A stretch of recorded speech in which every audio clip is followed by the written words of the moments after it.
Hey folks, today's episode is brought to you by IFC Films, Amazon Studios, and Wiener Dog, the new film from Todd Solondz, the director of Welcome to the Dollhouse and Happiness. Greta Gerwig, Danny DeVito, Ellen Burstyn, Julie Delpy, and Zasha Mamet star in this story about the wayward adventures of an adorable dachshund who passes from oddball owner to oddball owner, including the world's worst mom, a down-on-his-luck screenwriter, and the grown-up incarnation of Welcome to the Dollhouse's Dawn Wiener. Todd Solondz was a great WTF guest, and he makes movies you just can't forget, that's for sure. Wiener Dog is in select theaters starting June 24th. We're also sponsored today by Squarespace. Whether you need a landing page, a beautiful gallery, a professional blog, or an online store, it's all included with your Squarespace website. Yes. WTFpod.com is powered by Squarespace. Yes. So power your site with Squarespace, people. Start your free trial today at squarespace.com and enter offer code WTF to get 10% off your first purchase. Squarespace, set your website apart. Damn it. You hear me? All right, let's do the show. Lock the gate!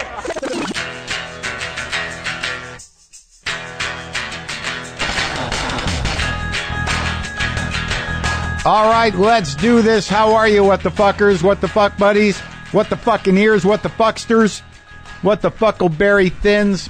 What the fuckaholics? What's happening? I'm Marc Maron. This is my podcast, WTF. Welcome to the show. I hope your day's going okay. If you're listening, early, I hope it's not screwed up already. Let's turn it around. It's my little positive thinking pitch. Come on. You know what they say? You can start your day over at any time. Maybe it's been a rough 8 minutes. maybe it was a difficult walk to the kitchen to make coffee in your head. Let's turn it around. If you're at the gym, keep going. If you're on the train, all right, just don't sit next to someone who's coughing too much. I don't know, folks. Is everybody all right? Got a little bit of a doubleheader today. Well, we're going to talk to Brett Gelman, the very funny and inspired and slightly disturbing at times. Brett Gelman, big fan of his. He's going to be here for a minute to talk about his new thing. He's got a thing. He's got this thing on Adult Swim called Dinner in America that airs July 1st at midnight. It's something, man. It is it's a mind blower, no doubt. Then after that, we're going to talk to John C. Reilly about stuff. He's got his Check It Out with Dr. Steve Brule, which is currently in its 4th season, also on Adult Swim. Reilly, he don't talk much long form. This was an exciting thing, and I didn't know where it was going to go, but it went.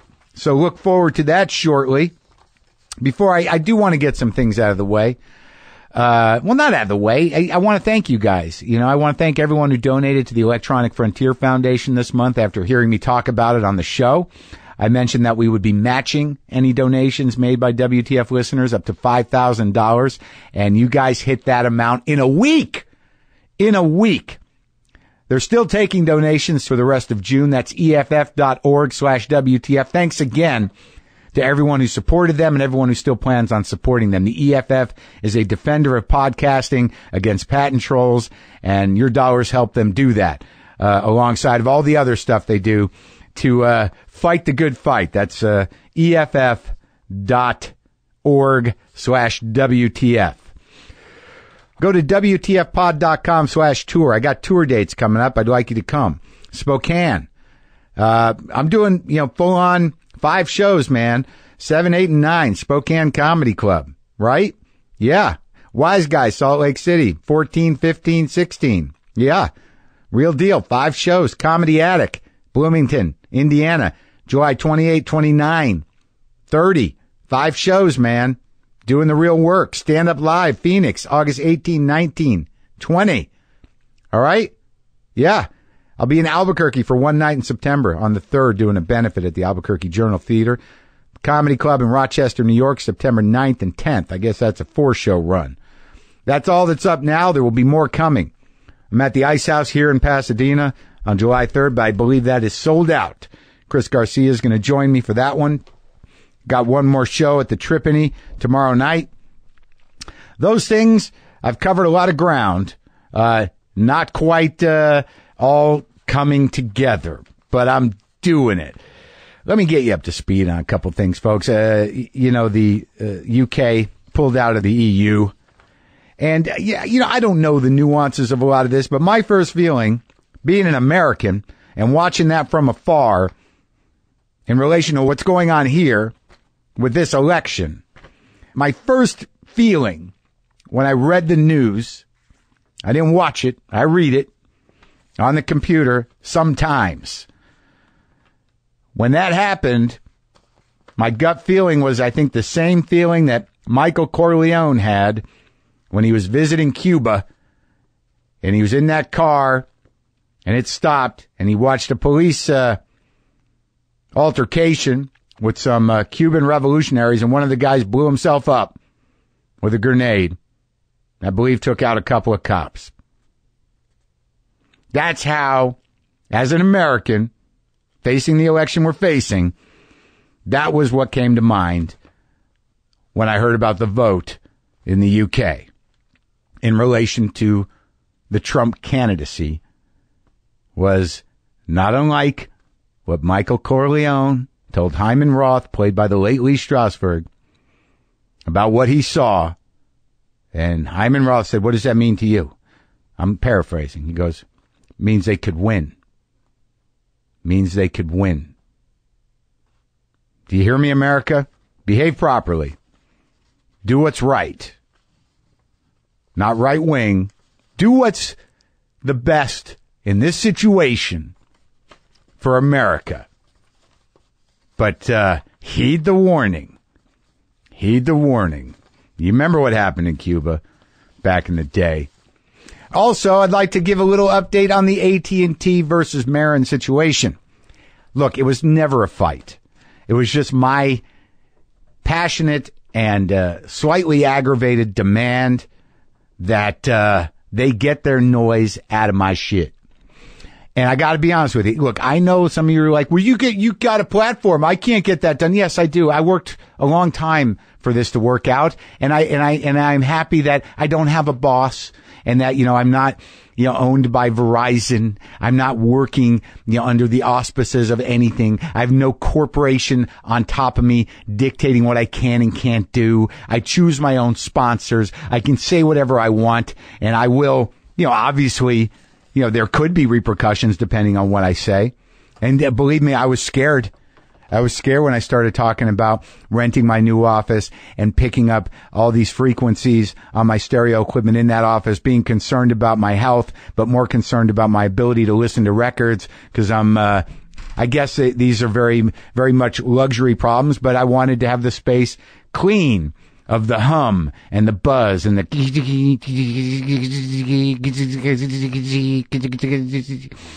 it's been going on for months.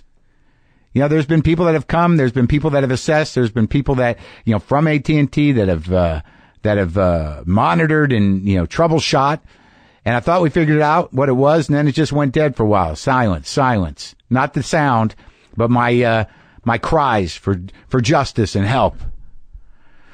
And then I guess, I don't know, they must have heard this, or someone within the company, but, heard something. They sent these two dudes over, young guys, hipster dudes that, seemed like like-minded folks that were they were subcontractors.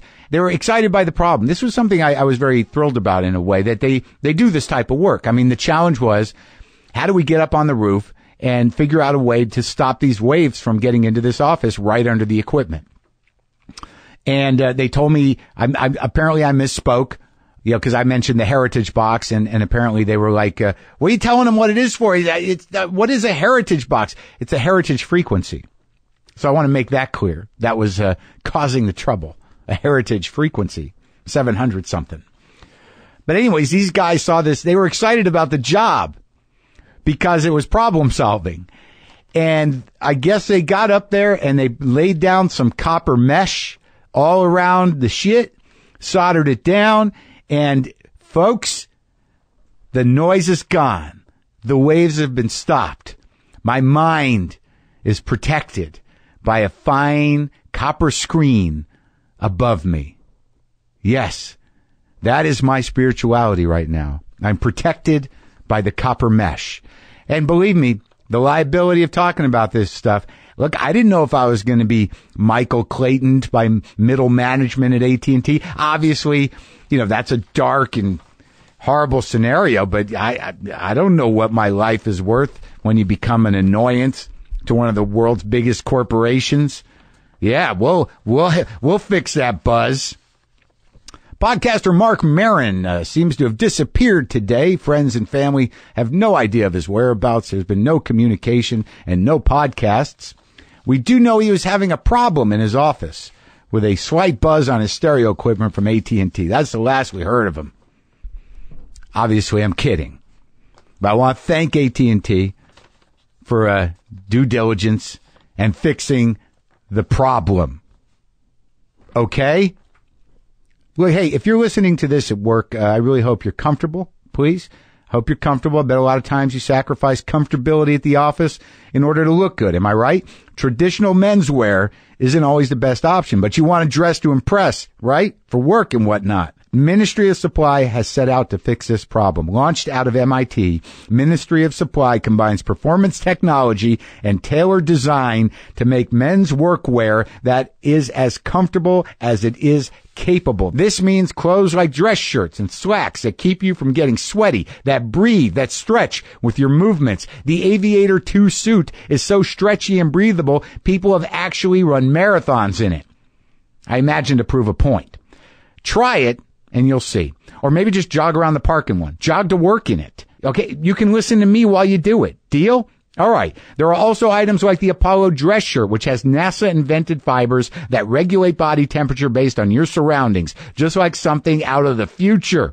We're living in it. Visit ministryofsupply.com/Maron and get 15% off your first purchase using code Maron15. That's Maron and the number 15. Or visit one of their stores in Boston, San Francisco, and coming soon, Washington, D.C. That's ministryofsupply.com/Maron. Offer code Maron15. So, Brett Gelman. Brett Gelman has created something that is very provocative. It's very violent. It's very funny. It's very dark. It's very pointed. Deals with the topic of racism. And it's like nothing you've seen before. I will tell you that right now. And it is premiering on July 1st at midnight. Brett Gelman's Dinner in America on Adult Swim. And I talked to Mr. Gelman about this project. This is two white liberal Jewish guys talking about racism. Prepare yourself, because that doesn't always go well.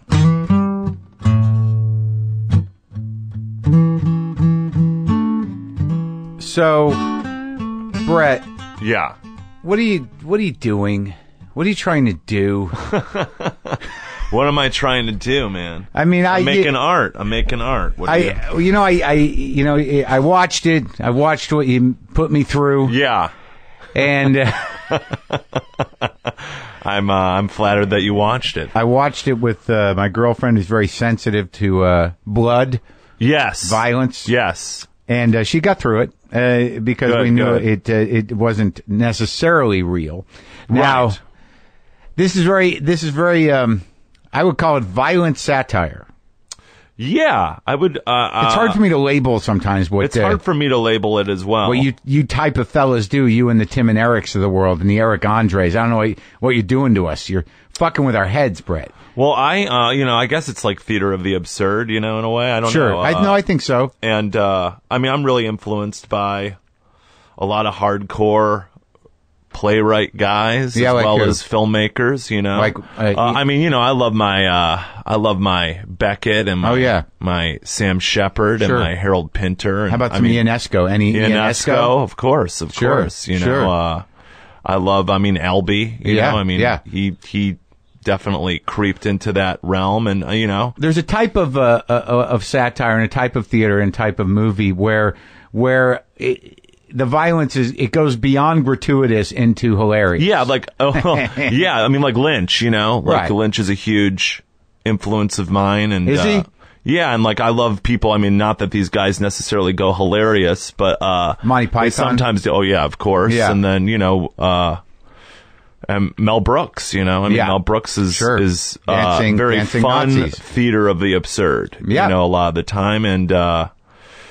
And people like Michael Haneke and like Lars von Trier, which I will argue that there are points in their films that are funny. Of course. But you take on, you're basically, this one is about liberal guilt-driven behavior.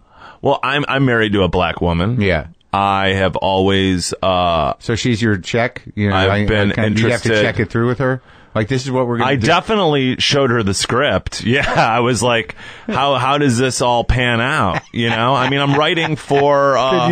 Could you okay this on behalf of blacks everywhere? I definitely, I won't say who, but I sent the special... We were looking for a place to air the premiere, and I sent it to this certain place that is run by black people, and they said, no, we will not screen this here. And I definitely think that they might think that I'm a racist. Why does the place have to be a mystery? I'm just stretching my imagination where you had to seek out a place. Oh, it's a museum, I thought it was maybe it's an incredible museum. It's called, no. It's the Underground Museum, which is, this place like by West Adams and stuff like that. Oh, right. Okay. And, I really, the whole concept of their museum is that, people of color don't really get shown, their work doesn't really get shown in museums, for the most part. It's mostly a white male endeavor. So you showed them I was like, I'd like to screen this here. Yeah, I showed them the cut, and they were like, we don't, think that satire should enter race. And then I wrote them back and I said, I hope you don't think that I think that this issue is funny. And I think did they not see Bamboozled? I'm sure they did, but that's made by a black filmmaker. Right. It's not two white guys. Did you tell him you're married to a black woman? I did not. No. Hey, no. Let's think this through, fellas. Yeah, I think that would be, that'd be worse if I said that, Mark. Why is that, Brett? Because it's like, it's definitely what the special is about and what the whole problem is about, really, amongst us white liberals, right? What is the problem? The problem is, I don't believe in white guilt. I believe in white responsibility. And I believe that white people in this country, and we're Jews, so we're like more like gray. No, I like the way you say it. We're Jews. No, Jews. White people in this country, we're conditioned into a racist system. Yes. You look at our business. You go into most writers' rooms. You go onto most sets. Yeah. And it is white. Right. You go into most alternative comedy clubs. It is white. You go to most independent film festivals. It is predominantly white. And I think that is because, though we, in our minds are saying, I'm not a racist. We don't think in a racist way. We don't think that we are superior to people of color. I do think that subconsciously we are we're not really thinking of them as much as we think that we are. Well, in an empathetic way. We claim to understand intellectually the issue. Exactly. And we say, like, holy shit, that's horrible. But when you talk to a black person about their experience on a fucking day-to-day basis. Yeah. Where you really, to truly be empathetic with that awareness or that consciousness of the other all the time, it's daunting and it's horrendous. Yeah, I see what my wife goes through on a day-to-day thing. It brought it way more to home. I was always... What are you putting her through? Always... that's not racial. That's just personality-based. No, and then, a lot of things surface over the last couple of years. We've seen a lot of people getting killed by the cops. They've always been killed by the cops. Mm-hmm. And there's always been police abuse in these neighborhoods. Mm-hmm. The oppression that people have to go through in these neighborhoods is, there is a systemic thing, Absolutely. that was just coming to light more and more. And many issues to me have been really in my face lately. More than I don't know if I'm getting older and more sensitive to it, or what. And just my wife walking into a beauty store, and the person going, "These are organic products," just like that. A systemic problem, it doesn't just happen in these bangs. It happens in whispers. It happens in these little things and so we're all contributing to that. And I'll just use myself as an example. I had the idea for this special. We cast Joe Morton, Sharika Epps, Mac Wilds, Loretta Devine, Lance Reddick. These are all, great, really, just unbelievable actors. Yeah. And I was like, I reached out. I talked to Absolutely, and I was just like, we have to make Absolutely? Sure. Absolutely is Tim and Eric's production company who produced this. And I was like, we have to get crew members of color here. I can't have this subject matter being done and then these actors on set and they're looking out and it's all white faces. Yeah. That is not okay. And then I thought, holy shit, I'm a fucking racist. Yeah. Why did it take me having black actors and writing about this issue for me to realize that I should have an inclusive set, an inclusive crew, and be going out of my way to help people? And that's the thing. And you hear it. Well, I think even the idea of see, this is where it gets tricky. Yeah. Is that help people? We should be at a point where people are people and inclusiveness is understood. Exactly. So, there's still a frame of I'm a racist because I'm not helping black people. Whereas, ultimately non-racism would be people are people and you don't even think about it. Right. So when you start putting together this thing, which is provocative and assaulting in a way. Sure. And, profoundly disturbing. And, it is art in the sense that you can't stop watching it. It is profoundly uncomfortable. And even at the end, where there is some resolution, it's not that it's not a strong joke, but it's a disturbing irony.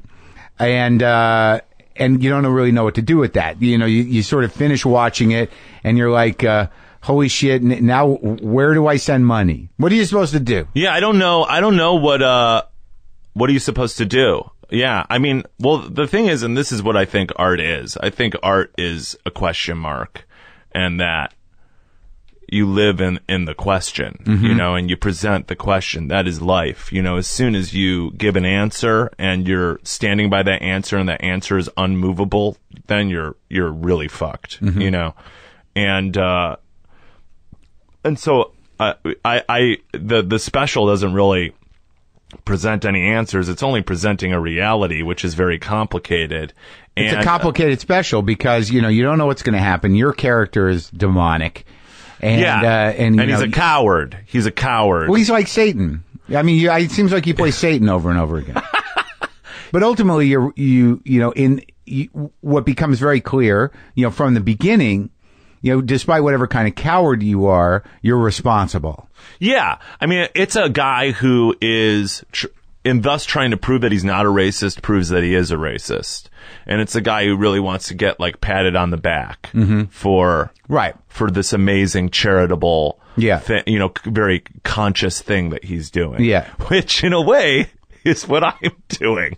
Yeah. You're doing it by doing this thing. Exactly. So, there's a lot of layers. Well, I think that the voice that you gave to some of the black actors in the issues was very engaging and real. Oh, thank you. That was the thing that I set out to do. Because you may be responsible for doing exactly what you're satirizing in real life, but the actual voice, like Morton's, when he loses his shit. Yeah. It's that was solid. That was Thank some you. real, real unheard stuff to be that clear about that type of anger. Well, Jason and I really wanted to do with two things there. I mean, we wanted the Morton's monologue Loretta Devine's monologue, Octavio Gomez's monologue, who plays the waiter. Mm-hmm.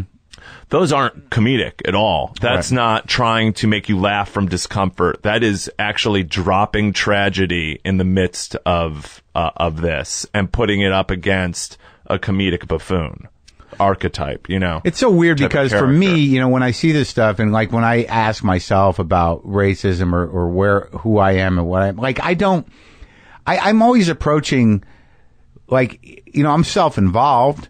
You know, and a lot of times I'm dismissive because of that.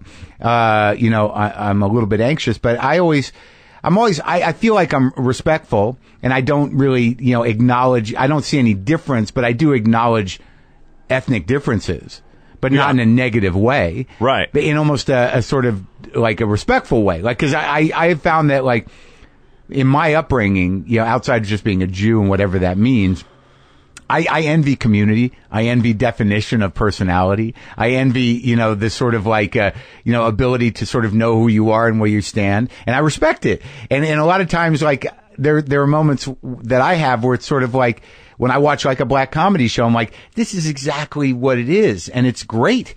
And it's like, it's understood immediately by a lot of people in this community. You know, there's a whole rhythm and there's a whole process and there's a whole, you know, context to how this community engages with this. And I don't see it. I see we're so self-conscious, you know, white people, which is sort of what you're executing here, that there's this self-consciousness that we think is, sort of respectful. You know, like, I don't want to.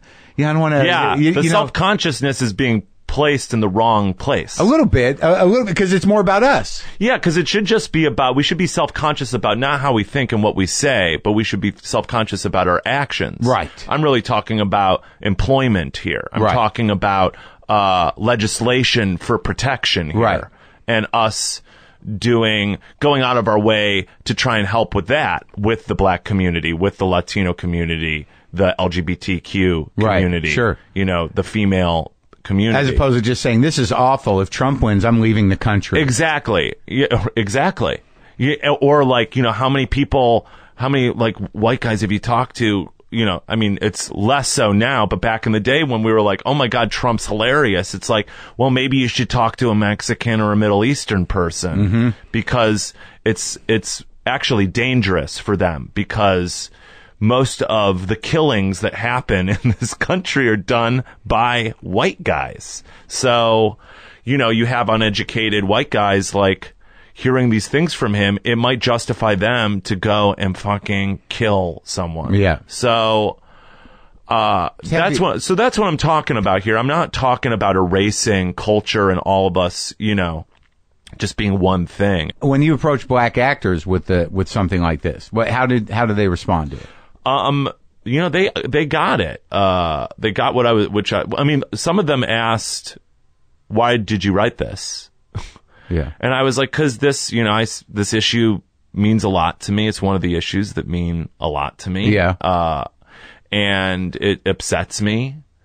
And, was there any collaboration around like, you know, I don't think you got this right? No, we took a long time to write it and really scrutinized over it. And we were just like, you know, some of this is not funny. We don't think it's funny.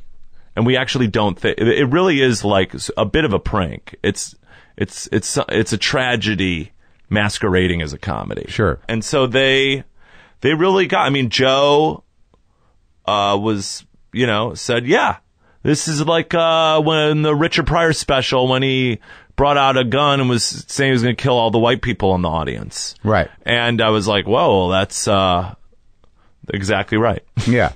Well, yeah, the aggressive, violent, blood and guts satire. I mean, it is. There's a tradition to it. You know, it does. You know, that kind of menace has been engaged in brutal satire before, and it's good to see, actually. Oh, thanks. I would like to read some black criticism of it. No, and by criticism I mean intellectual assessment of it, not.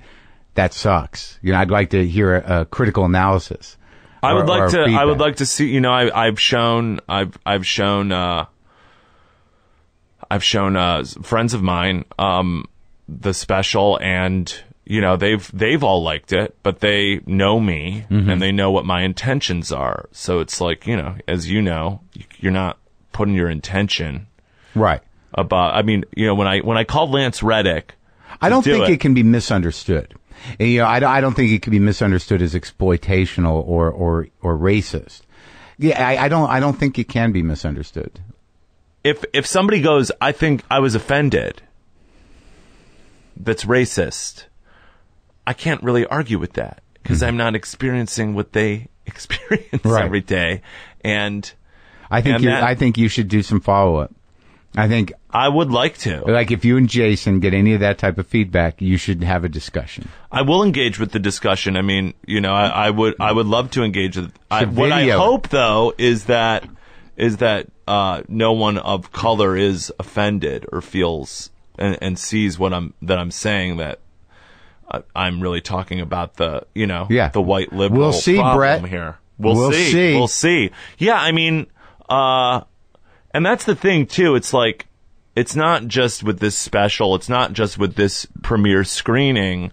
I really do want to make the experience of my work and the collaboration of my work, whatever I do, as inclusive as possible. And so that's really opened the door to that consciousness in my mind. Well, good. You know? Well, that's good. I'm glad you're evolving, and it took a lot of blood and guts and weirdness to do that. Oh, well, thank you. Thank you so much. You know, you got to evolve, right? Yeah. I think consciousness is important, and really, I think a big step is self-forgiveness. Just moving on.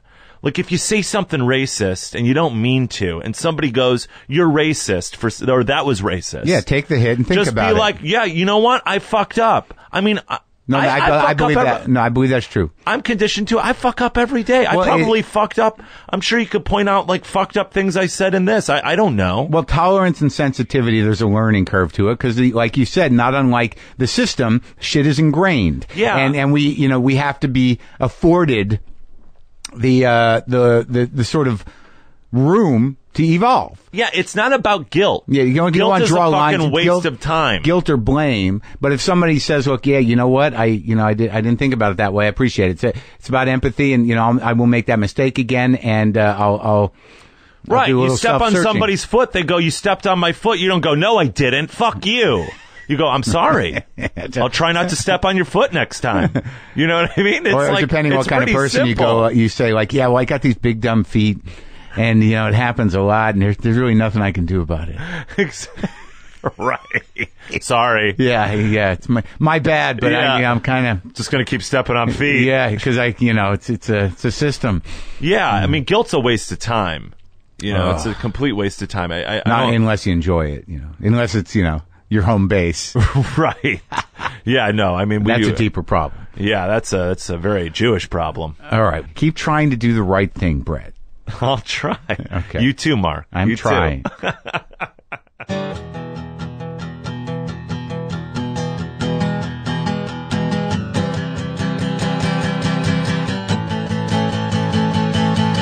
Brett Gelman, the lovely and talented and a true artist, Mr. Gelman is. And he has done something with Jason Woliner that is pretty intense, pretty crazy. You can watch it on July 1st at midnight, Brett Gelman's Dinner in America. Also, speaking of television, as I've alerted you before, those of you who are in the Academy of Television and are voters for Emmys, I have a show on IFC that either you know about or you don't. I also have a special on Epix that you can also see on Hulu and you can see on Amazon Prime called More Later. And I am telling you because today's the last day you can vote. So if I'm reminding you to vote for Emmys, go do it. Obviously, vote for whatever you're going to vote for, but today's the last day. But I'd like you to vote for my show. And I'd like you to vote for my special. So I'm doing my due diligence here to raise awareness because my network did not. So there's that. Okay? Are we good? How are your eyes? We're sponsored today by Warby Parker, a new concept in eyewear. Get contemporary eyeglasses that are extremely affordable and fashion-forward. Glasses start at $95, including prescription lenses. That's crazy. That's cheap. And sunglasses start at $95 too, including polarized lenses. That's crazy. That's cheap. Did I say that? Warby Parker makes buying glasses online easy and risk-free. They have the home try-on program, which allows you to order 5 pairs of glasses shipped directly to your door, where you can try them on in the comfort of your own home. Take 5 days wearing them and ask everyone you know how they look, because Lord knows you can't trust yourself. Then send them back using a prepaid return shipping label with no obligation to purchase anything. It's 100% free. And for every pair of glasses sold, Warby Parker distributes a pair of glasses to someone in need. So head to warbyparker.com/WTF to order your free home try-ons today. If you want to buy some, just add your prescription when you send them back. There's free shipping all around, people. Visit warbyparker.com/WTF to begin your free home try-on experience today. John C. Reilly. I was very excited to have Mr. Reilly here. I'm a very big fan of John C. Reilly. I think he's one of the great actors. I always enjoy seeing him. I have for what feels like most of my life. So when I finally got him in here, I was thrilled. As you'll find, listening, he doesn't always like to talk about himself, so it was a little tricky, but we found a way. We got excited about some stuff that you'll be surprised about. All right?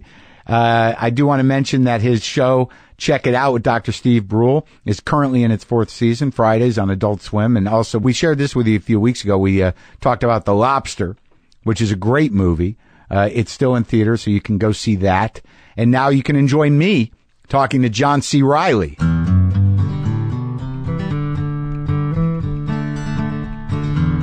So I feel like I know you. Like I apologize if I came at you with too much familiarity.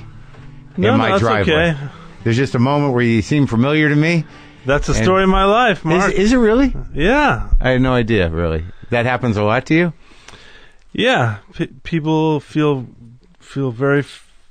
like they know me because they've, spent time with me in their privacy of their homes. Yeah, but I think it also speaks to a consistency. Even in the varying characters, there's some core to you that seems like... Oh, no, every character I do is totally different and unique. It's a genius creation each time. I think that's true. I do think that's true, but the core of you is there, isn't it? I wish I knew what the core of me was. Well, maybe I don't wish I know it. Maybe that's your genius. Maybe that's it. So we talked about, in walking up here, that I met you at that bowling party for Ron Lynch. That would make sense. Yeah, the great Ron Lynch. Yeah. How do you know him? Just from... Well, actually, I saw him first at this thing called the Uncabaret many years ago. It was where... Right. All kinds of Beth Lapidus, famous stand-up comedians started. Kathy Griffin, Taylor Negron, Dana Gould, all the usual suspects. Yeah. So you used to go over there? Yeah, I forgot how I know Beth, but yeah, Beth and Greg started that, and I just started to go just because it was fun. And when I saw you at that bowling party, I can't remember how long ago it was, but I feel like it was around here. No, maybe it wasn't around here, because there's a bowling alley down there. But that's where you met Tim and Eric? At that thing? Yeah, Ron invited me to his birthday party at this bowling alley. It was on, I feel like it was that one that was on Santa Monica that's closed now. That's a high school there now, I think. But I think I met them there, and they asked me to be on Tom Goes to the Mayor. Mm-hmm. And then we kind of hit it off from there. And you just said you're about to start production for New Brules? Check It Out? No, I'm just an executive producer on the Check It Out show, but we are about to release the next season of Check It Out with Dr. Steve Brule. Oh. June 17th. So it doesn't have any... You're just a producer. I'm an executive producer, yes. One of 3. Who are the other? Tim and Eric? Tim and Eric, that's right. But what about... So do you don't associate yourself with Dr. Brule as a character? He's a separate fella? He is. I find it's best to let people have that man as their own. Yeah. And if they choose to take his advice, then so be it. I enjoy him. He's disturbing and funny and knowledgeable. Yeah. It depends on the type of knowledge you're after, but I guess so. What, you know the guy, right? I've met him. Yeah. I have met him. Uh-huh. I get very disciplined about the things I'm talking about, or else every interview becomes some type of retrospective, which I find boring. Do you really? Yeah, I don't especially like talking about myself, and I definitely don't like talking about the past in terms of like my own work or whatever. Like I like telling stories from my childhood and stuff, but But I mean, I don't know about a retrospective, but like I'm sort of curious about, because I've talked to people I guess we're about the same age of our generation recently, actors like Rockwell and Ethan Hawke, and sometimes people can talk about acting, sometimes people can't, and it's sort of interesting to me. Either you have, something you do and it's built up, it's grown over time, or you're just a natural at it. I mean, where did you start doing it? I started doing it when I was about 8 years old at the park near my house. There was a thing called drama class. Where was this? In Chicago, on the south side of Chicago. Yeah. In a park called Marquette Park. And I used to go over there. I've had a crazy friend that I met in school, and he was like, my aunt teaches drama class at the park. You should come with. We call it drama. Yeah. Literally had never heard the word before, I guess. But it's kind of maybe that's with a Chicago accent. Maybe. And so he said, come by, and I didn't know what the hell it was, and so I went and had a great time, and then I did lots and lots of musicals, basically, and all different high schools and community theater. And when you were like 8 to 10, 12 years old? How old? I started going to drama class when I was 8, and then I just never stopped. And mostly musicals? Well, on the south side of Chicago, that's all they want to do is musicals. There's no Ibsen being done at the community theater, and maybe it's changed, but when I was a kid, it was all maybe a little Arthur Miller, no Arthur Miller. Nah, Brigadoon, Hello Dolly, Jesus Christ Superstar. Yeah. So you're like a Chicago kid, working class kind of deal. Yeah, my father had an industrial linen supply company, and my mother was, for the most part, was a housewife, but then worked as a lunch lady for many years because she was just bored sitting at home. So she wanted to go work at the school? Yeah. I could never understand it. I tried for a long time to get her to stop doing it. She's like, what the hell am I going to do with myself sitting here when you're all at school? So she was a lunch lady at your school? No, at another Chicago public school. How many brothers and sisters you got? I have 5 brothers and sisters. Oh, my God. That's a lot. You know them all pretty well? Yes, I do. I know them all very well. Big Catholic family? Yes. Yeah. We were Catholic. I like Chicago. Chicago, I didn't know it, and now I go there, and I was so New York oriented, but once you really experience Chicago, it's its own deal. It's like it's a whole different Don't act so surprised like every condescending New Yorker that Chicago is its own deal. Well, I grew up in New Mexico. Oh, okay. but Chicago's actually really interesting. Wow, you got a real city here. Well, it's just you have to spend time there, though. I'm just. No, it's okay. I can take it. I'm acting like a typical Chicagoan, which is I have all defensive with a chip on their shoulder, and I go there competitive with New York. Yeah, but I go there more than New York now. I mean, I like going to Chicago to spend time there. It's a great town. Do you know Joe Swanberg? Yeah, I do. Yeah, he's a great guy. I was there. I did a thing with him, and he's a sweet guy, and he showed me around, took me some places. I just you have to really have somebody take you around so you can really take it in. Yeah, that's true. But when I go back now, if I were to take you, okay, Mark, I want to take you to my Chicago. Yeah. I feel like I'm traveling like a ghost. It's like a Christmas really? Carol. Yeah, because you realize that expression, you can't go home. You really can't go home. It's not there anymore. Yeah. Those people that define the place are not there anymore, and so there's sort of this, I don't know, I have this skeletal feeling when I go there. It's still a fantastic city, but it's not the city that I grew up in, Well, is because of gentrification or just the shifting just of time, the name? because of the sands of time. Oh, you like different stores and shit? Yeah, things change, and like when I was growing up, the first Mayor Daley was mayor for 30 years or something, and every public work in the city was painted Kelly green. Yeah. Either like a mint green or Kelly green, and anything that was metal was painted Kelly green. Yeah. And my dad used to say it was because, Daley was Irish, and my dad was part of that whole kind of Irish Democratic machine Oh, yeah? situation on the south side there. All his friends were all, these sort of ex-football player crony guys. Yeah. John, get over here. Yeah. So I grew up very well protected by those guys. Racists, basically. Yeah. You were in Hoffa, weren't you? Yeah. So shot in Chicago. Right, exactly. That was like a Chicago story. Not only shot in Chicago. I was more of a Detroit. Yeah? Hoffa was a Michigan guy. Yeah. Well, I don't know why I made the assumption. Just Union and Chicago. A lot of stuff went down there. A lot of labor strikes and stuff happened in Chicago. But did that feel like the guys your dad hang around with? Oh, yeah. Yeah. Yeah. Is he still around?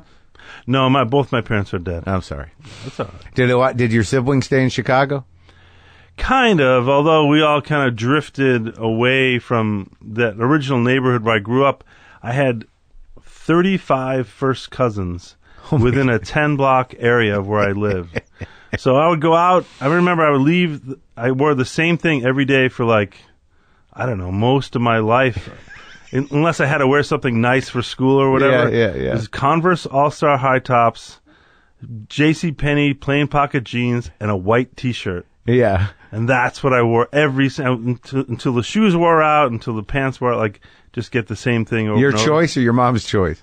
That was my choice, yeah. It's consistent. It's like Einstein. And then I'd leave the house about 8 o'clock in the morning, go wake up my cousin, and we just bum around all day and stop at different relatives' houses throughout the day if you got hungry or thirsty or whatever. Yeah. In some ways, it was a really idyllic kind of life. When did your interest in, did you do, because I know Second City was there, did you go to theater, while you were doing it? Was there an active interest that started where you were I think I want to do this? Not until very late. Oh, yeah? Again, because I had no idea what it was really to be an actor as a job. Yeah. If I went to the movies, I never thought of the actors in movies as actors. I just thought, that's Gene Hackman. That's what he's like. He's like Popeye Doyle. I know they changed his name for the movie, but that's what he's like. That's what I did to you earlier. Yeah, it's kind of I do the same thing to actors. I see people coming out of an elevator while I'm going in for a meeting. Right. Hey, man, how's it going? Oh, fuck. It's just I don't know that person. I've never met him. Even now you do that? Yeah, totally. You just get familiar with people and... Yeah, but...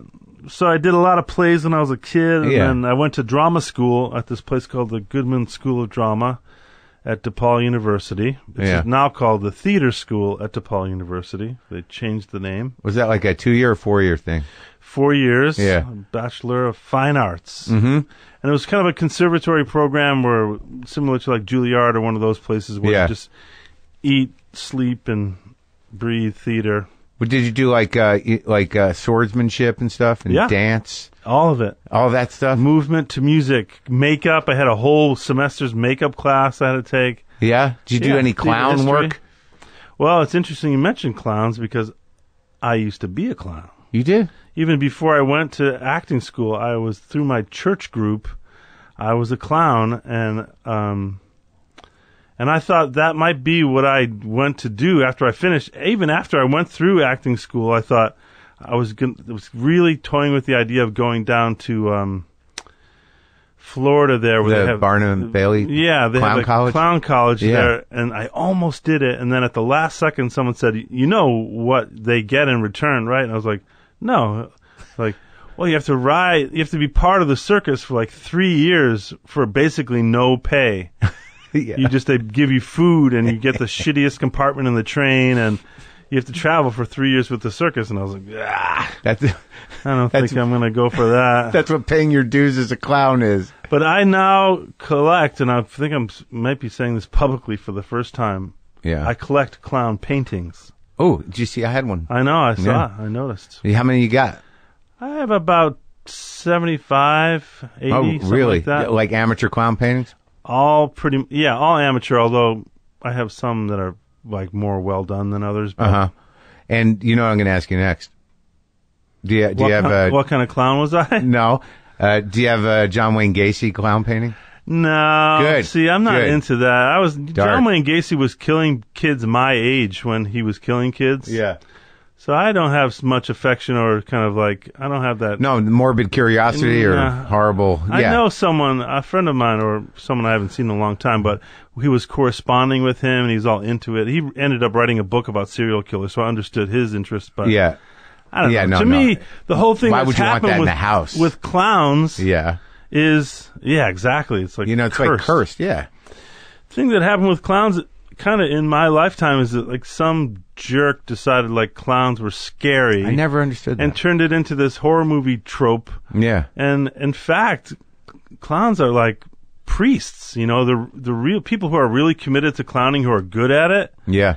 It's like a monastic kind of life where it's like a vocation. You're giving yourself over to this higher calling where you're bringing joy to people, and I don't know, it's a special kind of calling.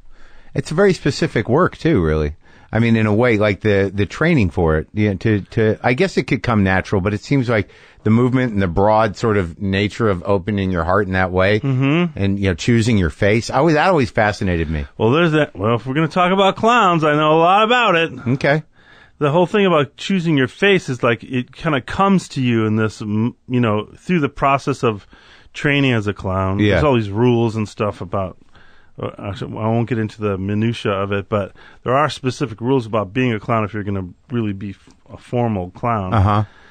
But when you discover your makeup, it's almost like this sort of inner journey that you make, and you realize who you are, and you design this makeup.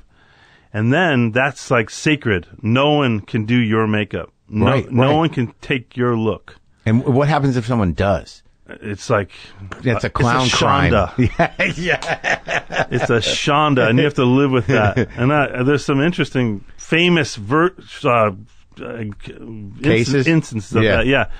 So if you become like a well-known clown and you make it into the Clown Museum or the Clown Hall of Fame, I think it's in St. Louis, they put your makeup, your picture of your makeup on an egg, on a hollow egg, and then it's housed in the museum, and then that's forever. No one can do your makeup. Wow. So one of my favorite clowns is Emmett Kelly. Sure. And Emmett Kelly is the famous tramp clown. He's one of the only people in the whole history of clowning that invented a kind of clown. The tramp. Yeah, the tramp. And the time he did it, he was actually a trapeze artist who got injured. Yeah. And he was kind of a sometime illustrator. He'd do like drawing and stuff for money. He's like the famous clown, one of the big ones. Yeah. Emmett Kelly. He's the one who looks all sad. He was silent. He never spoke. And he was always depressed. His character was called Weary Willie. And so he was a trapeze artist in the circus, and he got injured, and he couldn't continue on the trapeze. And they were like, well, kid, see you later. And he's like, please don't send me home. Please, I'll do anything. I'm like, well, I think we need a clown. You want to be a clown? I'm like, do you have a character? Oh, of course I do. And he didn't have a character. He had just been drawing this bum kind of character called Weary Willie. And he's like, I'll just be Willie. And so he started to do it. And at the time, it was like the Great Depression was going on. And when people saw this clown, it was an instant hit because it made people feel like, well, I'm really struggling, but that guy's much worse off than me. Or they could relate even. That's how bad things were. Yeah. Like, someone like he had like a clothespin for a tie bar and like all these great little details of his costume. Anyway, he became a world famous clown and like the biggest star of the circus, and then he sort of retired, and then his son Emmett Kelly Jr. decided to continue doing the character. Uh-oh. But it's not legal. It was in a clown shonda. Oh, really? Even his kid? Yes, and they stopped speaking as a result of it. Because of the face? Yes. You can't take that guy's look. Mm-hmm. So it was this big controversy. Anyway, I hope they made peace in heaven. I think they're both... I know the dad is dead. I think the younger son is dead now, too. Have you ever done, like, because am I remembering right, did you do, like, sort of a clownish character in like, Chicago? Wasn't there sort of a broad kind of... I made it that. You did? Yeah, because I wanted to, this whole thing of, like, putting on the makeup beforehand, I was like, I want it to be kind of like this tramp clown. Like, I kind of edged it that way. Yeah. And then this woman was doing makeup for the movie. People always think they can do clown makeup, and then they put it on you, and you look like terrifying. So this woman started putting on these big black eyebrows on my, and I already have like a Cro-Magnon brow, so like if you do anything to my eyebrows, it makes me look really scary. So I saw what she was doing, and I was like, hold off.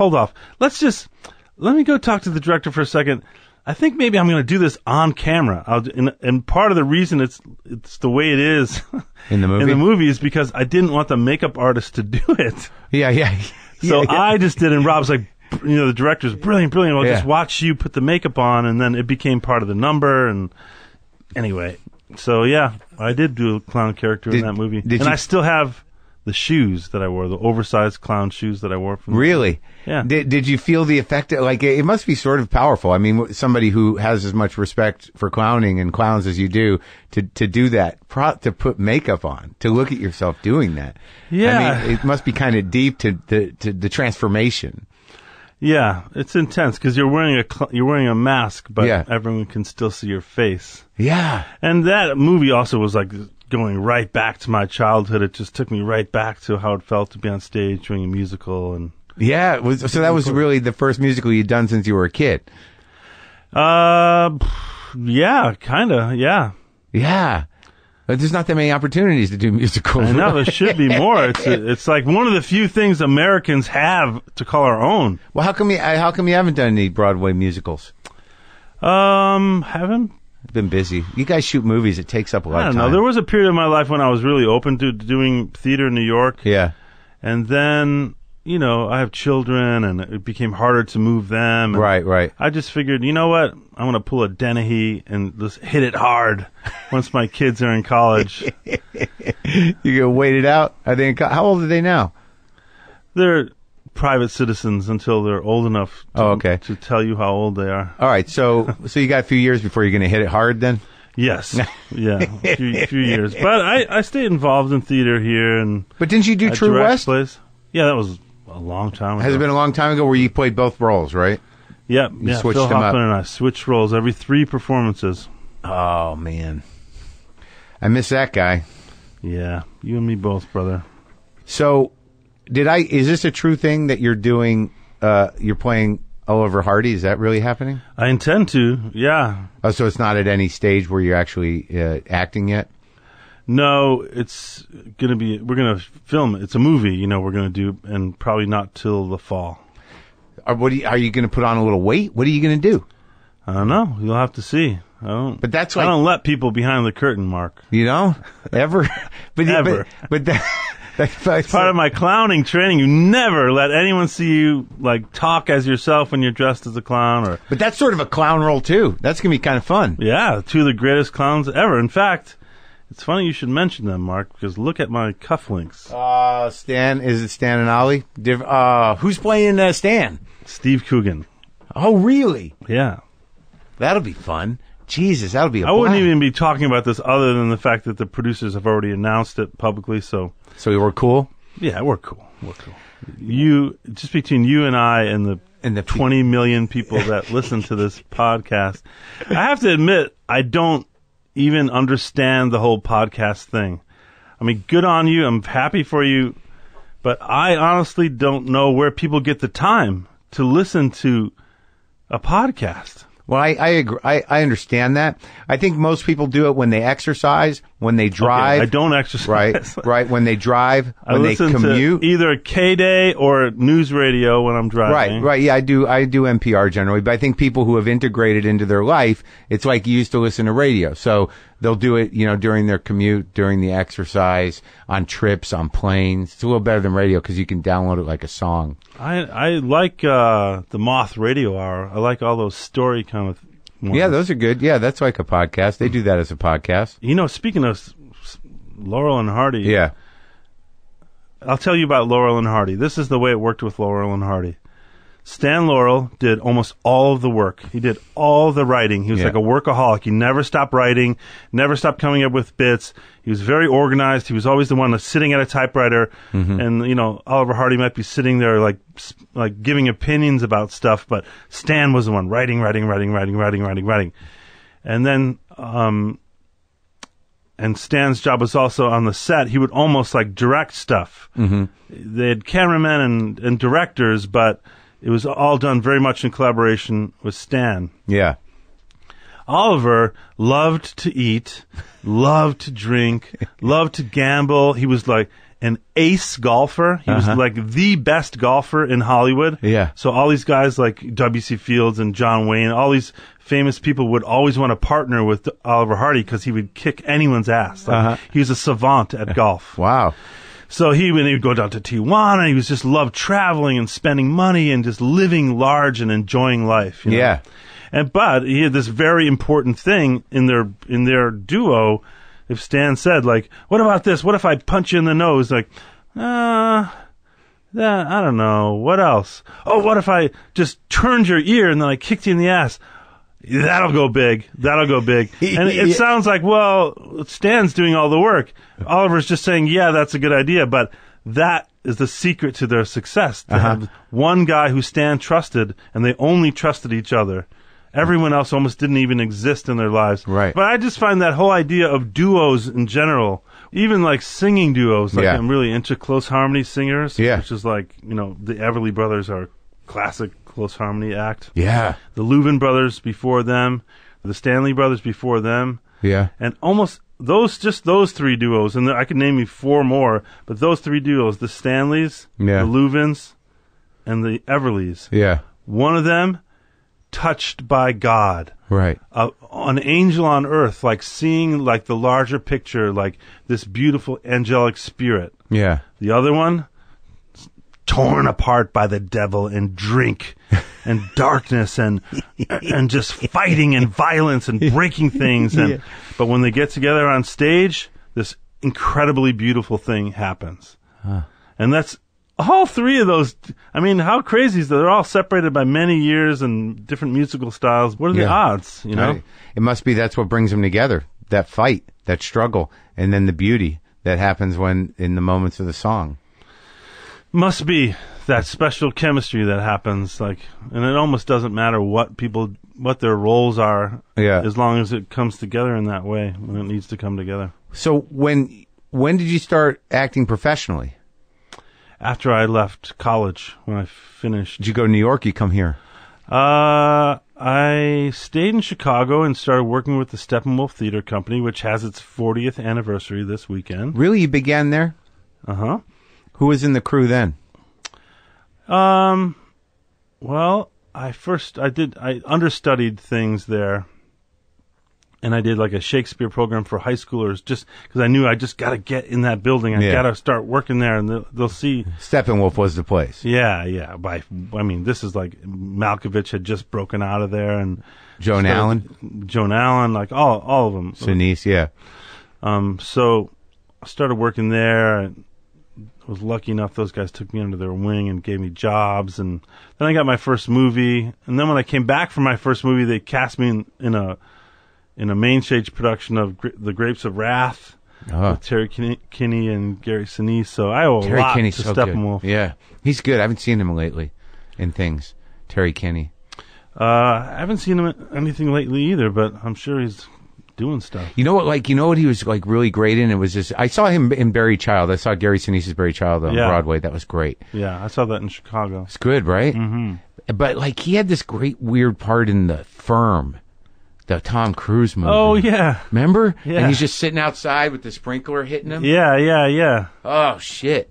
Like, there's weird moments I remember about movies, but certain actors. Like, when you were coming over, I kept thinking, there's one fucking line. Like, because, like, we're basically the same age. So, like, you know, I saw your shit as it came out because you're a contemporary of mine in my head.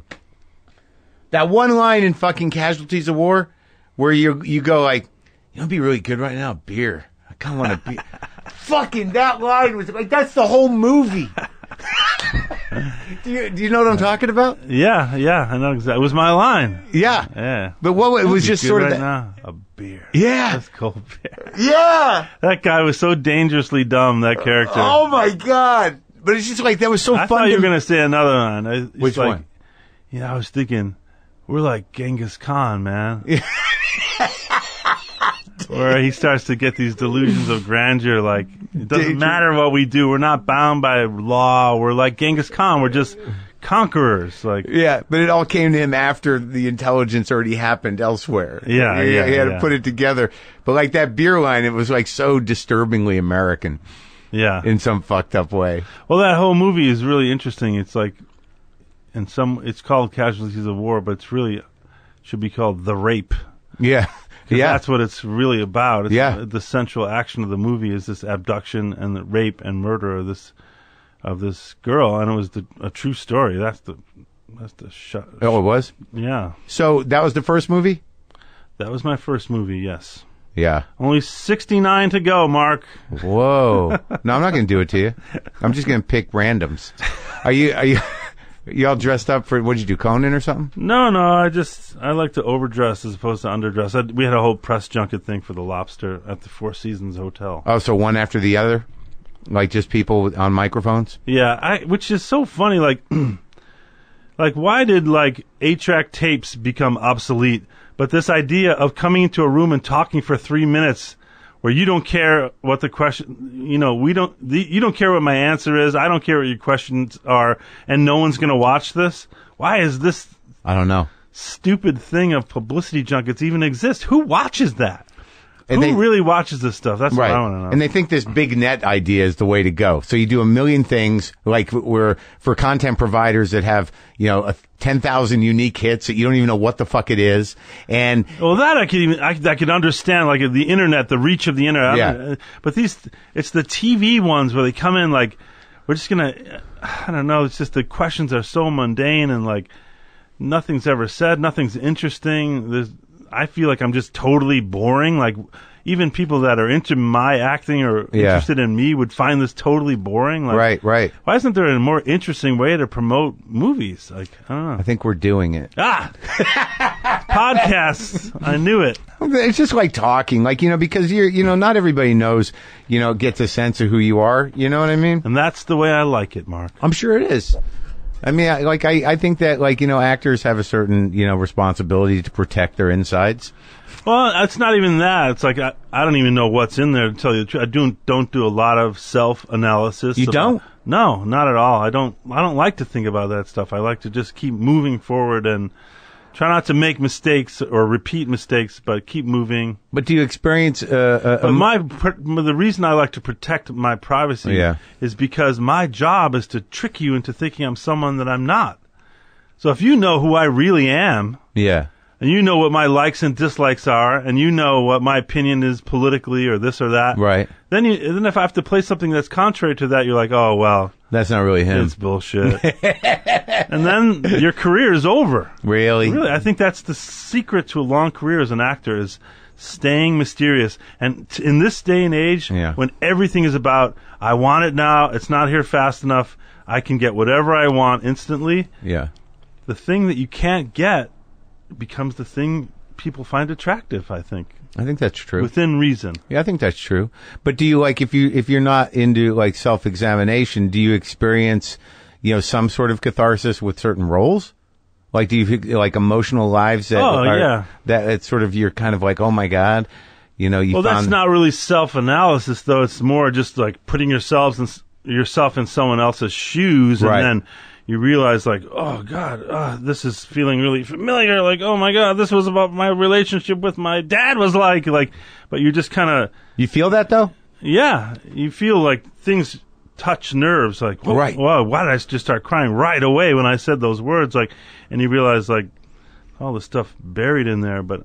And you just use it as opposed to poke around in there. Yeah. I don't need to know it. You don't need to know it. Just...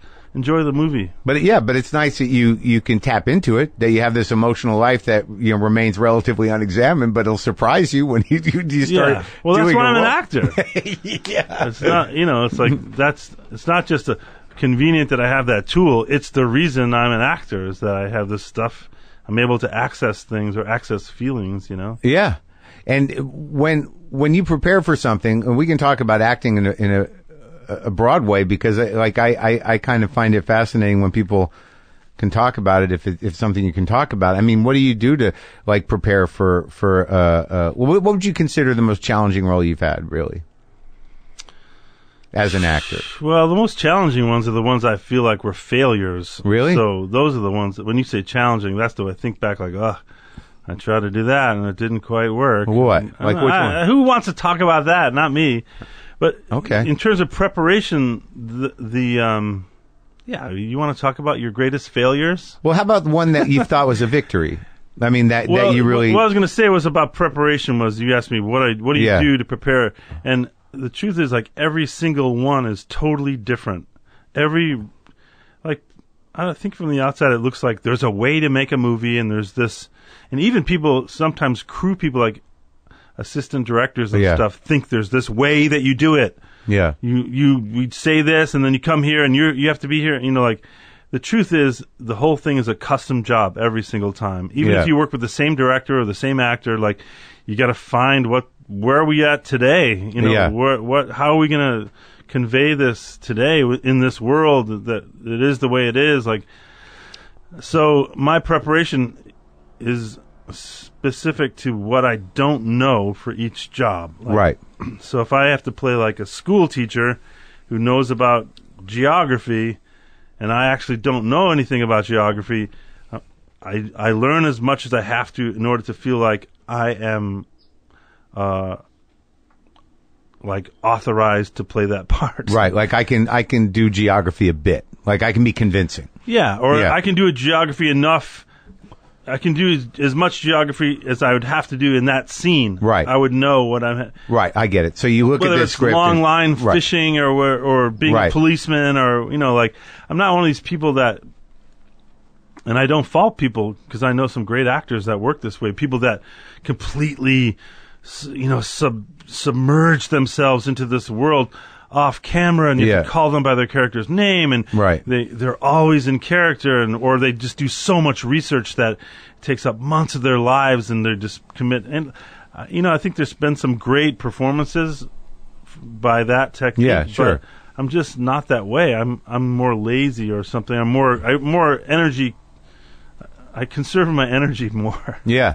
Well, also, like, I mean, like, you know, you seem to, like you said, you have a gift for accessing emotions, and if you can do that without exhausting yourself in that way. I don't know. Like, I think, like I said, each one's a custom job. Okay, let's just talk like one that everybody knows, like Boogie Nights. You were younger, but it was a big movie, and you're playing a porn guy. Right. So, and he's a pretty fun guy. He's a fun, you know, and a nice guy in a way. So how did you sort of like set yourself up for that? Well, that was like that. The movies with Paul Anderson are kind of a breed apart, because Paul and I, at the time that we made those movies, were very, very close and almost like collaborating on this in this way that I didn't really collaborate with anyone before and rarely since. How was that?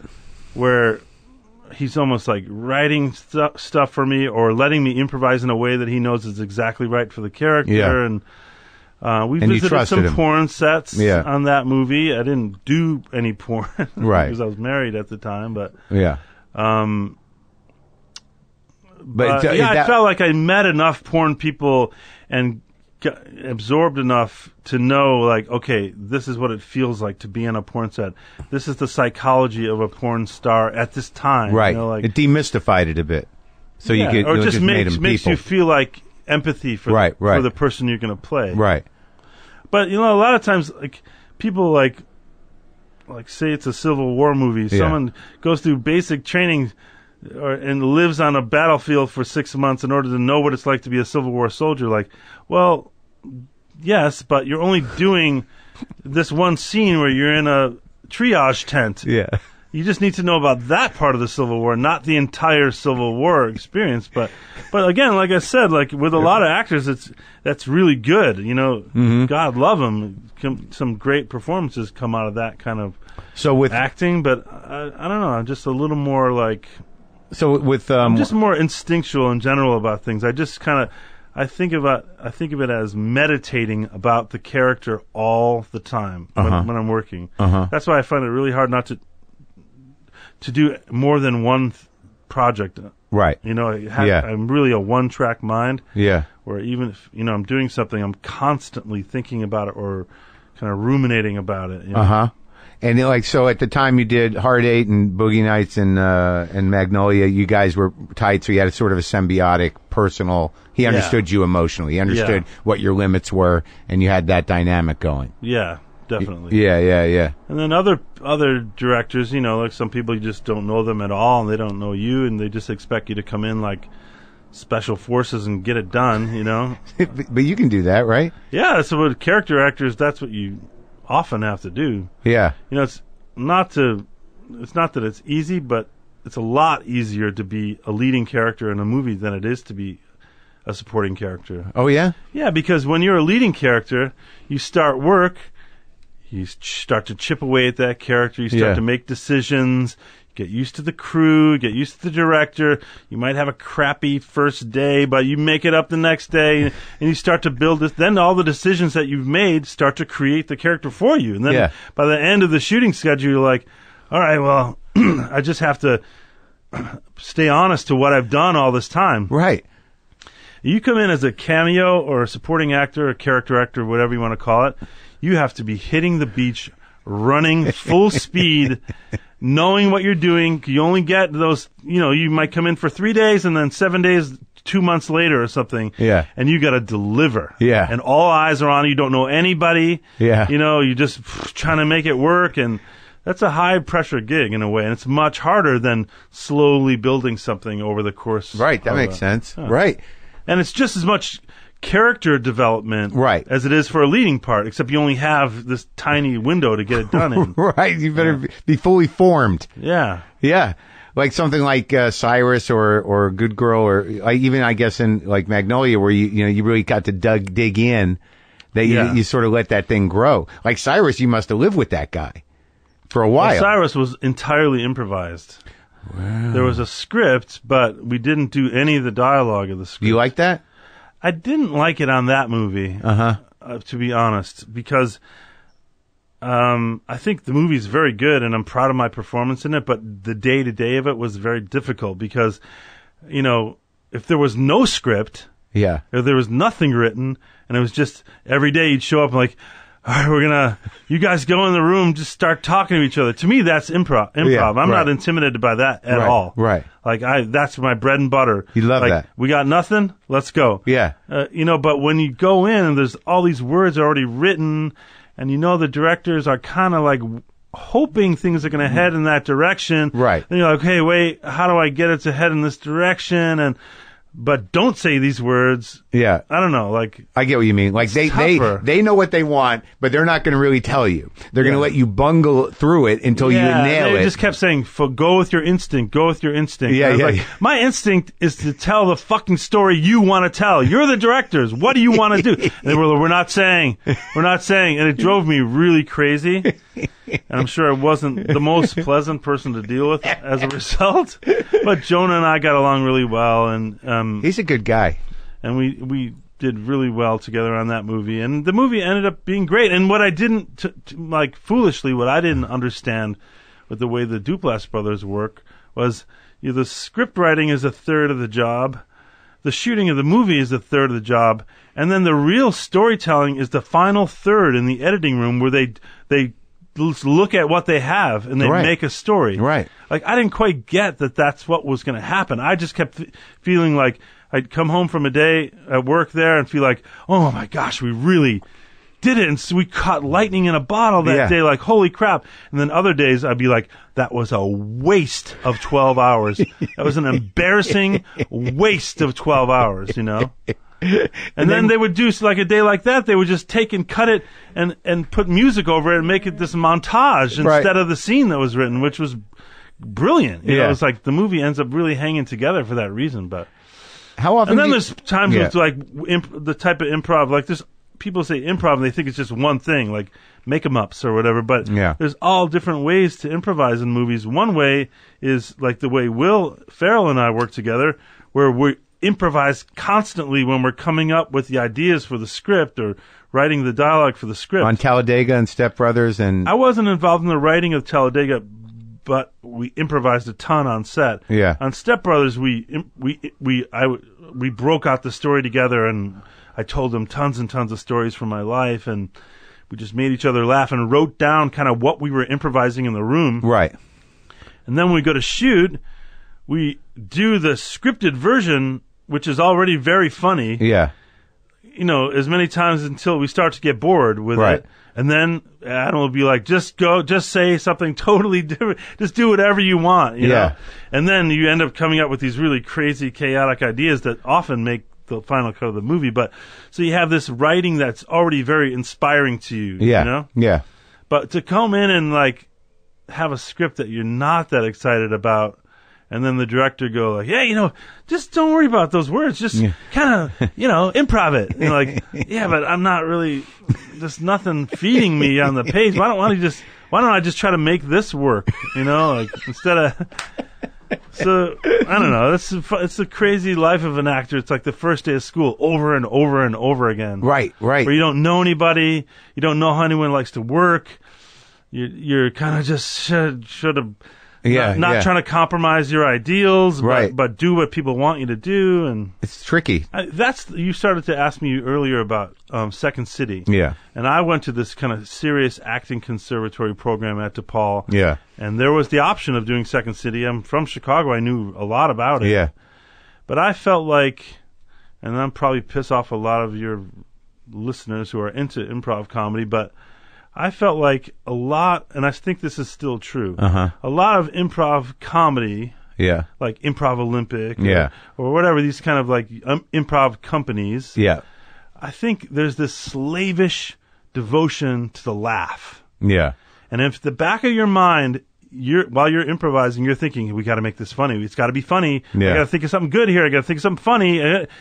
Then you're just, it limits it to, it's still interesting. Limits the depth sometimes. Yeah, it's like 10% of what you can do, though. Right. But if you really say 100% of the world's possibilities are on the table, really cool stuff happens in improv workshops. Moving stuff, people crying, people getting upset, people getting angry, people attacking each other, like all this crazy stuff can happen. And so I felt like I want the whole experience. Range, I don't want to just be typecast as someone who's just funny or just, you know, I felt like it was like limiting. Yeah, it was limiting, unnecessarily limiting. And there's a lot of very talented people that work in that improv world. Sure. That could be challenging themselves a lot more if they would let it get dark and let the audience just sit there and not be worried about whether people are being entertained all the time. You know? I think that's some of the beauty of like like a lot of what, to get back to it in a vague way, to what Tim and Eric do is that, like, you know, obviously that's funny stuff, but it's profoundly disturbing and dark and deep and vulnerable and weird, and they rarely go for the laugh, but the laugh finds itself. If it even is that type of comedy. It feels like comedy, but it's a lot deeper than laughing. Yeah. It's disturbing and subversive. Yeah. So, like, when you do like a movie like Gangs in New York, where there's like and even Chicago, I guess, where there's costumes and it's like a big period piece and everything else. I mean, still being asked to improvise often. Oh, really? Yeah. With Scorsese too?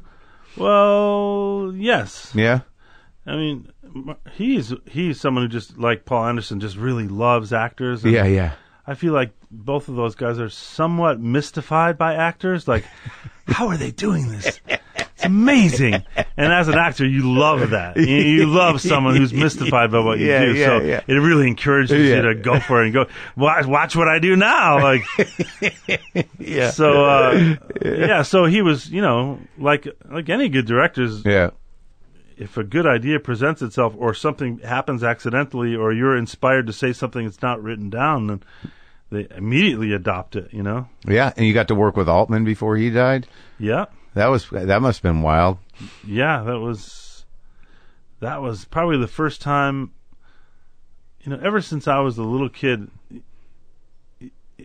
To this day, it's very hard to find photographs of me where I'm not aware of the camera. Yeah. Even if I'm not looking right at the camera. Yeah. All my childhood pictures, I'm like, if there's like a group of kids, no one's looking, I'm the one kid looking at the camera. Like, I'm always aware of the camera. I'm always aware of like, okay, what's the move here or whatever, you know? Right. But on that one, there were so many cameras flying around.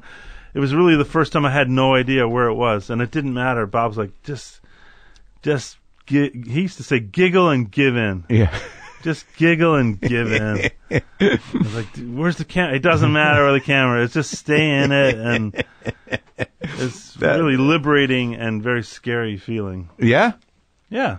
Because you're like, what if I blow it for a second, like. Yeah. Or where I'm picking my nose, or where I don't realize the camera's on me, and I'm just standing there dead-eyed, like. Yeah. But it keeps you on your toes when you're not sure. And also when you do play comedy, when you do something like what was it? Walk hard, which is great, but you got to play that straight too, right? You're not thinking about the laugh at all, right? Yeah, you got to play it straighter than straight. Yeah. And the commitment to that narrative and to the referring to yourself in third person a little bit, it was hilarious, dude. That's the first sign of mental illness, they say, is referring to yourself in the third person. Is it? That's what somebody told me. Bruno Kirby said that. The actor Bruno Kirby passed away. God bless him.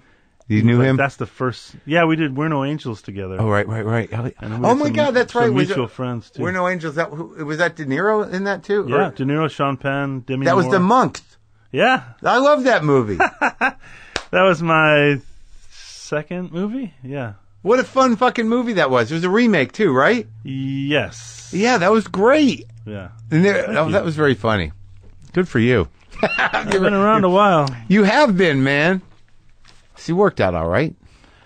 It's worked out. That's why I don't do a lot of these kind of things. Yeah. And I think you may have asked me to do this before. Yeah, I did. And I've resisted because I knew coming in here I would say more than I want to say. Because I'm just a chatty person. I'll just start talking. And like you say, it's going well so far. Part of the reason I feel like it's going well so far is because I have these little rules about, don't talk about that, and you do? Don't let people see you like that, and because it's just good for business, Mystery is good for business. I don't get a sense. I'm not at this point in our conversation. I'm not thinking I got a handle on this guy. I know where he's coming from. Good, because you're all lies anyway. Yeah, you're still pretty mysterious to me. I know you're just a guy with a life, but I like what's happening nonetheless. I forgot you were in this movie too. This the Kevin movie. Jesus Christ! We need to talk about Kevin. That was a fucking heavy movie. It was. Wow. Do you like that was a heavy movie to make too? Yeah. Did you like working with Tilda Swinton? She's sort of a gifted person. She's one of those bodhisattvas, total touched by the light sort of person. Like her kind of, she has this expansive view of things. Yeah. Really? Kind of amazing. Just when you just talk to her? Yeah, she just I don't know. You ever meet people where you're like, that person knows some of the secrets or something. They know. They're seeing the bigger picture in a way that I'm just not seeing it. And I'm looking at 20% of the frame. They're seeing the whole thing. And I feel like Tilda's one of those people. Meryl Streep is one of those people. Like, they're just, I don't know. They're just something. Yeah. I don't really believe in reincarnation or whatever, but there is something. There's a wisdom that those people had from the get-go. Right.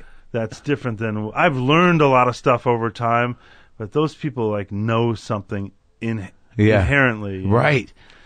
And she's just so. I mean, Tilda is so down to earth and funny and sexy and intelligent. Yeah.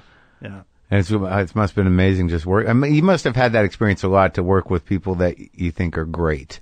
And I've been really lucky. I got really lucky on my first movie. And that first movie, Casualties of War, that we started talking about, that was a great first job to get. Because then I had, okay, well, I'm not going to go do like Chucky 3 after that. Right. I got to aim a little higher because the truth is, I would have done anything at that point. I just got lucky that I got cast in a movie with Sean Penn, who has a very high integrity and someone who's like a great, great actor who showed me like, this is the way you do it. This is what's important. He showed you? All that stuff's not important. He showed me by the way he lived. By example, he took me under his wing. And he was like, what are you going to do next? I got this movie, We're No Angels. You should think about auditioning for it.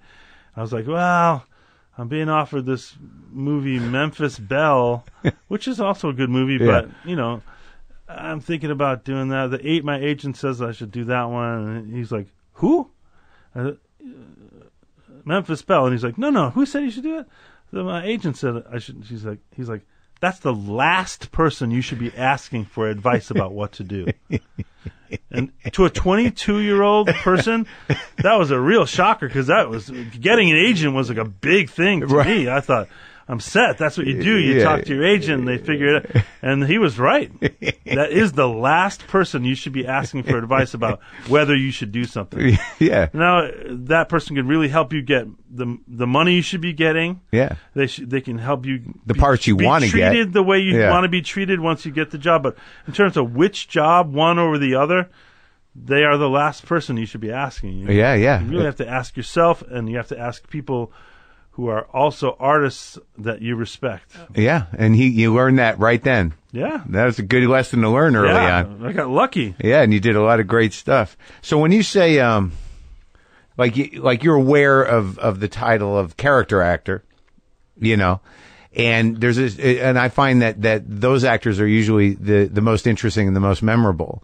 Well, it's really, it's an outdated term. It's it's a studio term from the old days of studio. It's like, the way they would kind of categorize you. I mean, the truth is, like, I think Leo DiCaprio is a character actor. Uh-huh. A lot of these guys that play leads in movies are character actors. Right. They're transformational actors. Like, I don't think Michael Caine's a character actor. Michael Caine is an exceptionally talented actor who kind of plays the same close to what I imagine his personality is, I know, but I thought that about you too. But I think you're wrong. Right. I think, whatever. I have similarities to Michael Caine in that how much I work and the kind of workhorse actor that I am, or whatever. But I don't think you go into. Well, I hope you don't go into a movie that I'm in thinking like, I know what I'm getting here. Oh no, classic Reilly performance. Well, that would just mean good. I think character actors are people. Yeah, a good performance that submerge their own personalities in service of the character. Mm-hmm. And then there's other great actors who play some version of their personality over and over, and the character comes to them. Mm-hmm. The movie comes to the way Who's an example are. of that? Like George Clooney, maybe? Yeah, maybe. Yeah. Harrison Ford, I think, is like that. Yeah. Or, just these guys are super, super talented, but they're lucky enough to have made a career where the character comes to them. The story comes to them, as opposed to them fitting themselves into something. Yeah. Yeah. But I think of myself as someone who fits into what's there. Yeah, as opposed to, like, look, folks, this is the way John Reilly works. John Reilly does not wear that color. And John Reilly likes a breakfast burrito at 8:14. Thank you. I'm sad you didn't bring guitar. I thought maybe we'd sing. I'm sad you don't. You have a guitar. I got plenty of guitars. What do you like to play? Blues? Country? I have a bluegrass, not bluegrass. It's more like folk Americana. Although I hate that term. Yeah. Because there's lots of things that are American, but we play old classic melodies from the Tree of Song. Oh yeah, bluegrass, folk music, and country music primarily. Oh, that's great. Me and a couple other people, and it's sometimes as many as 8 people, oftentimes just 3 or 4. Oh, that sounds great. A lot of close harmony singing. Oh, that's great.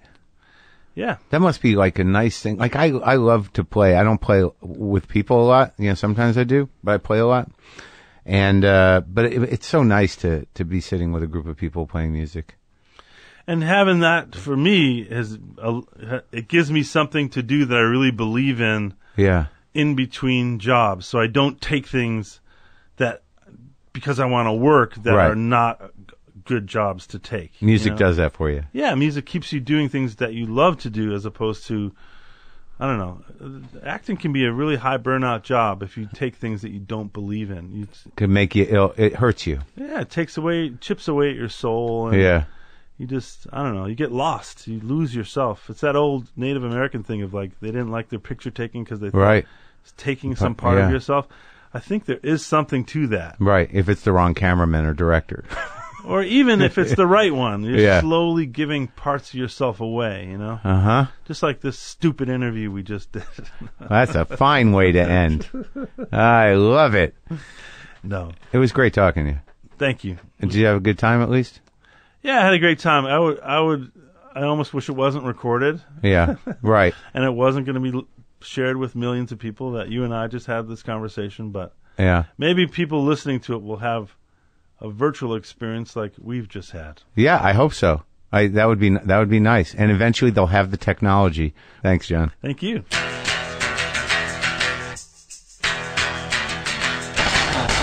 How fun was that? I love that guy. John C. Reilly. Go see The Lobster. Check it out with Dr. Steve Brule on Adult Swim. Go see any of his movies, any of the old ones. He's great. Again, we'd like to thank today's sponsor, Ministry of Supply. They use MIT research and performance technology to create wear-to-work clothes that keep you from sweating. They breathe easy, and they stretch with your movements. Because the smarter you dress, the smarter you work. To get started, visit ministryofsupply.com/Maron and get 15% off your first purchase using the code Maron15. That's the number 15. Or visit one of their stores in Boston, San Francisco, and coming soon, Washington, D.C. As always, go to WTFpod.com. You can order a poster, get a T-shirt. You can check my tour dates. You can see the episode guide if you're wondering if somebody that you're a fan of has been on the show. Am I going to play guitar? That's the question. Where am I at time-wise? Maybe I can.